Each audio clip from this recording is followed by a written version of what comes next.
کہ اللہ تعالیٰ نے ہم کو دنیا میں کیوں پیدا کیا ہے، اور مقصد دین ہے، دین کی محنت ہے، عبادت ہے اور دعوت ہے،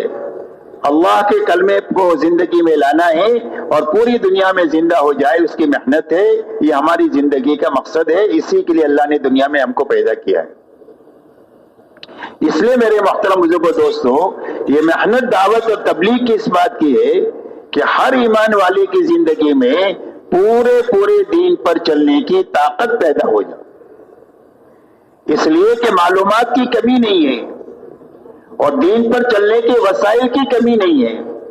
مسجد بھی ہے، مدرسہ بھی ہے، علماء کرام بھی ہے، ہر زبان میں دینی کتابیں بھی ہے، سارے وسائل ہیں دین پر چلنے کے، اور معلومات بھی ہے کہ یہ فرض ہے، یہ واجب ہے، یہ حلال ہے، یہ حرام ہے، لیکن اندر میں طاقت نہ ہونے کی وجہ سے زندگیوں میں اس پر عمل نہیں ہے۔ اچھے سے اچھا بیج ہے لیکن زمین میں استعداد نہیں ہے بیج اگانے کی، جس کے نتیجے میں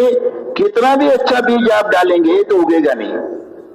اس لیے میرے دوستو، یہ پوری امت میں طاقت پیدا کرنے کا کام ہے کہ فرائض پر کھڑا ہونے کی طاقت پیدا ہو جائے اور حرام سے بچنے کی طاقت پیدا ہو جائے، اور ہر ایمان والے کو اپنی دینی کمی کا پتہ لگ جائے کہ میری زندگی میں بڑی خامیاں ہیں اور میری زندگی میں بڑی کمزوریاں ہیں، اور یہ کمزوری دور ہونی چاہیے اور موت سے پہلے دور ہونی چاہیے، اور یہ خامیاں دور ہونی چاہیے اور موت سے پہلے دور ہونا چاہیے، ورنہ موت کے بعد اتنا پچھتانا پڑے گا کہ آدمی خون کے آنسو روئے گا لیکن اس کے آنسوؤں کا پوچھنے والا کوئی نہیں ہوگا۔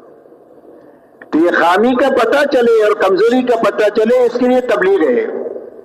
اسی لیے نکلنے کے لیے کہا جاتا ہے کہ اللہ کے راستے میں نکل کر اپنے چہرے کو صحابہ کے آئینے میں دیکھے تاکہ ہماری کمی کا پتہ چلے۔ آج ہماری غلطی یہ ہے کہ ہم دین کے معاملے میں اپنے سے نیچے والوں کو دیکھنے کے عادی ہیں،